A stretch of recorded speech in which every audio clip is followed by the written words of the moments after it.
Assalamualaikum warahmatullahi wabarakatuh. Alhamdulillahirabbil alamin.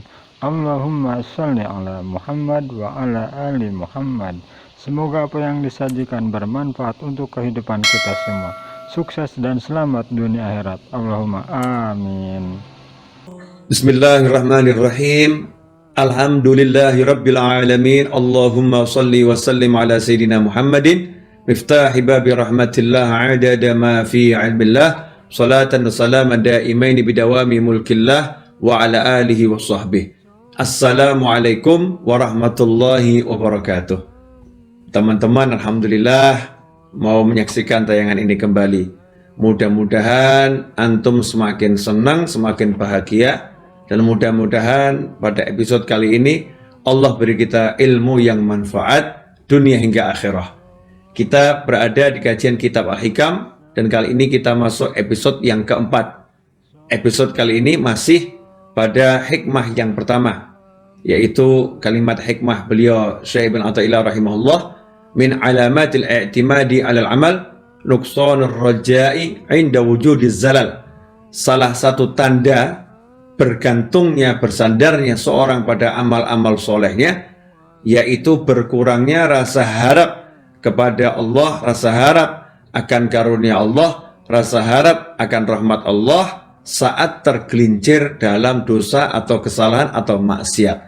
Ikhwani rahimakumullah, hikmah ini mengajarkan agar orang banyak beramal, seperti yang sudah saya sebutkan sebelumnya. Jangan salah paham, jangan ketika membaca hikmah ini kemudian seakan-akan oh berarti amal itu nggak penting, ya nggak usah banyak amal, nggak boleh kita bergantung sama amal. Salah, justru kita harus banyak amal soleh. Udah memang amal itu kendaraan kok. Jadi amal itu kendaraan untuk menuju ridhonya Allah Ta'ala. Amal itu kendaraan untuk mendapatkan pahala dari Allah Ta'ala. Amal itu kendaraan untuk mendapatkan surga yang dijanjikan oleh Allah Ta'ala. Tentunya kita harus punya kendaraan, dan kita harus menunggangi kendaraan tadi, naikin kendaraan tersebut. Itu sebuah keharusan. Hanya saja jangan mengandalkan kendaraannya. Contoh, ya misalnya saya mau pergi ke Jogja, ya kemudian saya udah siapkan mobil lengkap dengan bahan bakarnya, ya lengkap dengan mobil yang terbaik, mobil yang bagus, ya mobil dengan keamanan yang lengkap. Udah, saya naik mobil, saya yakin nih mobil bisa mengantarkan saya sampai Jogja. Salah yang seperti itu. Kita cuma bisa mengatakan mobil adalah sarana untuk mengantarkan kita sampai ke Jogja. Tapi yang bisa menyampaikan ke Jogja bukan mobil, Allah Subhanahu wa Ta'ala. Ya bisa jadi mobil bannya pecah di tengah jalan. Ya bisa jadi mobil mesinnya terkendala di tengah jalan. Atau bisa jadi mobilnya tiba-tiba mogok di tengah jalan. Walaupun sudah disiapkan dengan sebaik mungkin, tapi yang bisa menyampaikan hanyalah Allah Subhanahu wa Ta'ala. Karena itu jangan pernah sekali-kali mengandalkan amal soleh. Beramallah sebanyak mungkin dan sebaik mungkin, tapi jangan diandalkan. Nah, karena itu dilanjutkan pada bagian kedua dari kata hikmah yang pertama ini, ditutup di akhirnya. Ciri atau tanda orang yang mengandalkan amal soleh, ya kita bisa ukur diri kita ini. Kita mengandalkan amal soleh atau Allahnya. Kita mengandalkan amal soleh atau rahmat Allah. Kita mengandalkan amal soleh atau fadlullah, kemurahan Allah Ta'ala. Kalau kita mau cek diri kita di sini, ya kuncinya di sini. Orang yang mengandalkan amal soleh, ciri-cirinya apa? Ciri-cirinya adalah ketika dia terjerumus pada dosa, dia berkurang rasa harapnya kepada Allah Ta'ala. Seakan-akan kalau dia berbuat dosa, amalnya yang banyak ini gak ada manfaatnya.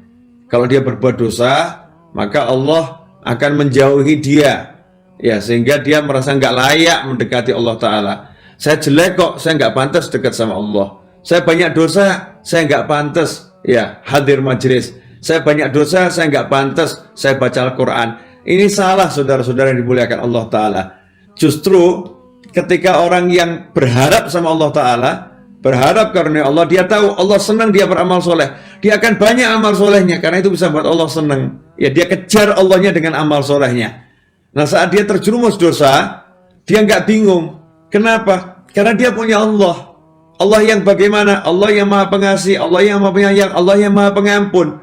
Jadi ketika dia berbuat dosa, dia juga kejar Allahnya. Dia datangi Allahnya. Dia nggak pesimis. Dia semangat untuk menggapai rahmat Allah. Semangat untuk menggapai ampunan Allah subhanahu wa ta'ala. Semangat untuk Allah mengampuni dirinya. Ikhwani rahimakumullah. Karena itu jangan sekali-kali kita pesimis. Ya, putus asa, menjadi rendah diri. Rendah diri artinya apa? Rendah diri merasa nggak pantas, nggak layak untuk diampuni oleh Allah Ta'ala. Salah itu. Kita saat nggak punya amal atau amal kita sedikit, ya semangatlah untuk amal soleh. Saat kita amal soleh banyak, terjerumus dosa, semangatlah untuk minta ampunan. Kembalikan semuanya pada Allah. Lihatlah Allah. Jangan melihat diri kita. Jangan melihat banyaknya amal. Jangan melihat terjerumusnya dalam dosa. Tapi lihat Allah punya ampunan. Allah maha pemurah. Ya, Allah bisa merubah semua dosa kita menjadi pahala. Seperti yang Allah sampaikan dalam Al-Quran. Ulaika, mereka lah orang-orang yubadullah yang Allah rubah sayiatihim hasanat. Keburukan-keburukannya menjadi pahala-pahala kebajikan. Saudaraku yang dimuliakan Allah Ta'ala. Karena itu renungkan kembali. Kita ini selama ini bergantung sama apa? Bergantung sama amal atau bergantung kepada Allah? Kalau kita bergantung pada Allah, maka saat terjerumus dalam dosa, maka kita kejar Allahnya. Kenapa ini penting? Karena kalau kita bersandar pada amal soleh, berarti kita ini mengandalkan diri kita. Ya, mengandalkan aku, saya yang kita andalkan. Bukan Allahnya. Tapi kalau kita bergantung pada Allah Ta'ala, kita akan amal soleh dan kita tidak takut saat berbuat dosa. Maksudnya nggak takut bagaimana? Saat lupa, lalai, terjerumus dalam dosa, kita akan langsung bangkit. Ya, tidak lemah. Kita akan terus kejar ampunan Allah Ta'ala. Tapi orang yang mengandalkan amal soleh, saat terjerumus dalam dosa, dia jadi lemes. Wah, saya nggak mau hadir majelis lagi lah.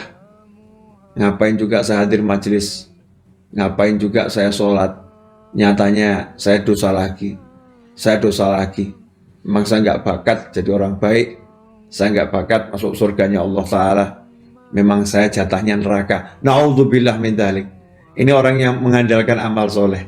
Tapi orang yang mengandalkan Allah Ta'ala, saat dia terjerumus dalam dosa, dia ingat langsung Allah pengampun. Segera dia minta ampun sama Allah Ta'ala. Semangat dia menambah amal solehnya. Bahkan dia semangat ngajar setan tuh yang udah nyerumuskan dia dalam dosa. Setan, kamu buat saya hari ini terjerumus dalam dosa ya. Saya akan lebih banyak ini baca Al-Qur'annya. Saya akan lebih banyak sedekahnya. Dia semangat mengejar ampunan Allah Subhanahu wa Ta'ala. Mudah-mudahan penjelasan yang kedua ini walaupun mirip dengan episode yang sebelumnya semakin memperjelas ya, agar kita tidak bergantung pada amal soleh, tapi kita bergantung pada kemurahan Allah, bergantung kepada kasih sayang Allah, bergantung pada rahmat Allah, kemudian kita kejar Allahnya, sehingga kita tidak jadi orang yang sombong dengan amal soleh dan tidak pesimis saat terjerumus dalam dosa. Semoga berkah dan manfaat. Wassalamualaikum warahmatullahi wabarakatuh.